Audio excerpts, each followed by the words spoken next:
Je cherchais une école de secrétaire médicale. J'ai fait mes recherches sur internet.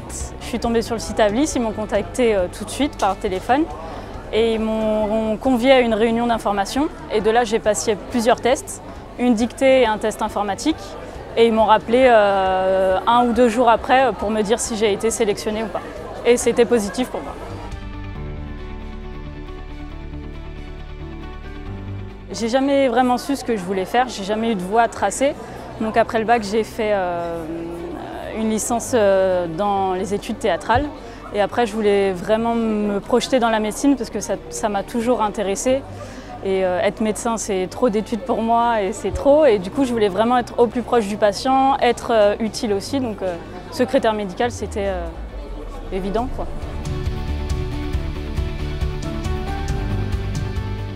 Lors de la réunion d'information, c'est ceux qui m'ont paru le plus sérieux. J'en ai fait d'autres et ça n'avait pas l'air... on ne m'a pas rappelé tout de suite, on m'a demandé d'envoyer des lettres. C'était chez moi, c'était pas en alternance. Alors que chez Avlis, j'étais sur le terrain et j'avais une journée de cours, donc c'était l'idéal et c'était rémunéré en plus. Ça nous permet d'apprendre et après de mettre en adéquation sur le terrain. Et ça, c'est appréciable.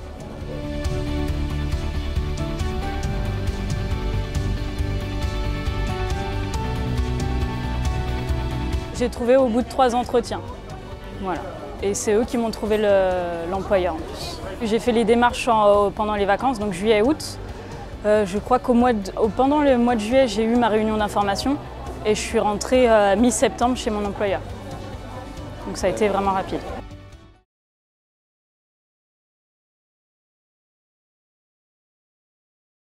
J'étais secrétaire médicale, ils m'ont vraiment formée à l'accueil, donc prendre des rendez-vous, décrocher au téléphone et installer des patients, taper des comptes rendus. Et à côté, avec les cours, j'ai appris du vocabulaire médical, enfin tout ce qu'il me fallait. Et j'ai vraiment été formée au métier de secrétaire médical.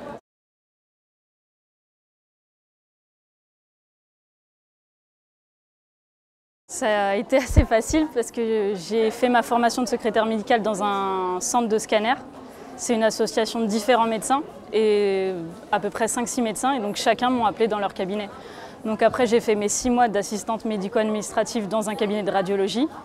Je suis retournée au CEDA Scanner pour un congé de maternité, un remplacement de congé maternité. Et là je suis actuellement dans un autre centre de radiologie, toujours à Montreuil, suite à un appel du médecin qui travaillait au scanner.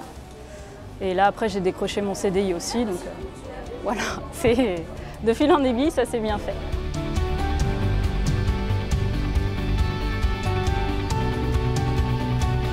Vraiment, j'ai fait les démarches, j'ai fait d'autres centres de formation et c'est pas la même chose. Chez Avlis, on est vraiment pris au sérieux. Pour le coup, c'est même plus un centre de formation, c'est une école. On a des règles, on arrive à 9 h, on a une pause déjeuner, on repart, enfin, c'est strict. On ne peut pas arriver n'importe comment, il faut qu'on soit assez bien habillé, il faut qu'il n'y a pas d'histoire. C'est vraiment, on est cadré, c'est pas on est lâché par nous-mêmes et derrière il y a du sérieux, il y a vraiment des cours, on a vraiment de bons intervenants et franchement c'est appréciable. Donc juste pour le sérieux de l'école, je recommande Avlis.